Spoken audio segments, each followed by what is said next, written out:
Hello guys, this is Eli G. Brown / Eli G. Brony here with another plush video review.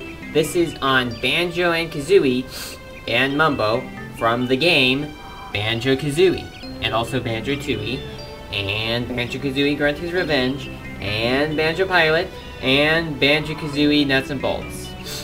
Well, all of the games in the Banjo-Kazooie series, though Banjo was previously in Diddy Kong Racing, for fans who remember that game.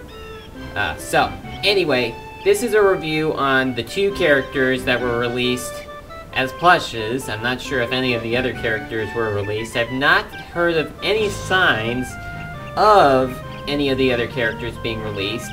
I think only these two had been released, though what makes Mumbo so special for him to get a release? I mean, he's a good character. I'm just wondering, how come you didn't have Bobbles be released, or Tootie, or any of the other characters? But anyway, with what we got, I'm pretty happy with what we got, so I'm going to take a look at Banjo and Kazooie first, because, well, they are the stars of the game.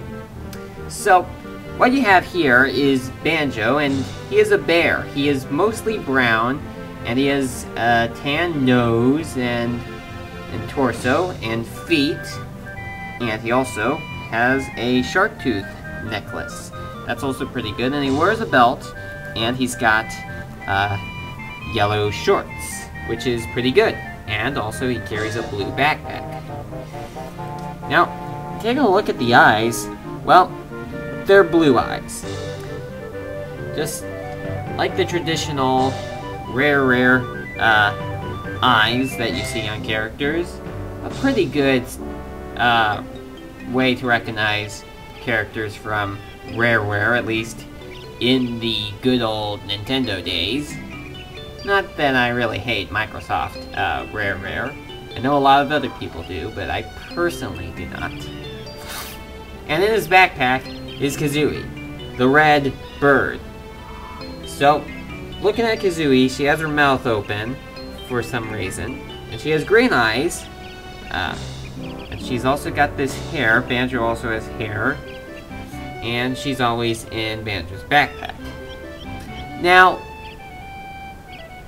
coming out of the store or out of the package, depending on whether you're buying this from a store or buying it online, Banjo and Kazooie are stitched together. However, if you wanted to, which I have done, you could actually cut the sewing that connects these two and have Kazooie come out of her backpack. But Kazooie does not have feet, which is quite a disappointing thing. But if you wanted to, you could maybe add something onto Kazooie so she has feet. I may do that sometime in the future. I've seen someone on DeviantArt do that, but he or she took the legs from a Beanie Baby chicken. But one problem I have with that is, well, for one thing, that chicken does not, well, the chicken legs are not the same color as Kazooie's beak. So I'm going to put Kazooie back in to her backpack, though with making plush movies in the past, I've sometimes kind of preferred Banjo to be on an adventure without Kazooie. Though anytime that he is with Kazooie, Kazooie is usually not a very important character, just like she is in the game. So, I'm gonna put them back down over to here, and then we're gonna move on to the other character. And this is Mumbo Jumbo.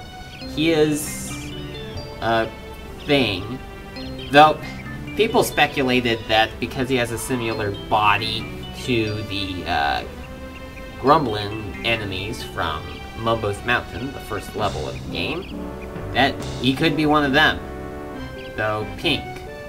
Well, some beta videos showed that the enemies were originally going to look like him. So, his appearance basically shows him with a pink body with a huge skull head, and he also features, well, you can see teeth, though there is a tooth missing here, but that's intentional. At least I think it is. And he also has a skirt Now, what is quite interesting is that with Banjo-Tooie, Mumbo, his appearance changes completely. I mean, he seems to be all big in the first game, but he seems to be just the same size as Banjo and Kazooie in the second game, though that could be because since the second game takes place 2 years after the first game, Banjo is a little bigger than he was before, so that pretty much matches Mumbo's height. Now, Mumbo also carries this wand right here, though I've had issues with the hand kind of opening up, so my sister was kind enough to actually sew it in so that Mumbo can carry the wand. It's removable now, but it was not intended to be removable, but that's just how it is. The eyes are a bit different from Banjo and Kazooie, as that they look more like Beanie Baby eyes, only a bit bigger. And if you look right here, you can also see his ears. The carpet is kind of sticky for some reason. Maybe it was the storm that happened. And Mumbo also features feathers on his head. Now, I'm kind of a bit worried about the feathers because they could maybe come off, especially the middle one, because it has a very skinny end to it, but if I'm really careful, I'm pretty sure that nothing will really go wrong there. So that is about it for these two characters, Banjo and Kazooie and Mumbo from Banjo-Kazooie and all the games that they've appeared in. Well, all the games in the Banjo-Kazooie series. Now, another thing that I also forgot to mention is that you may also remember how Mumbo does the transformation for Banjo and Kazooie in the first game, and he also does it in Grunty's Revenge, but in Banjo-Tooie, he can actually be a playable character, and that sounded kind of interesting, having Mumbo move about. Maybe that's what made him special enough to get his own plush, though the plush looks more like Mumbo from the first game than it does the second. But still, a pretty good looking character. So, thank you for watching, and I will talk to you again in my next video. Bye for now.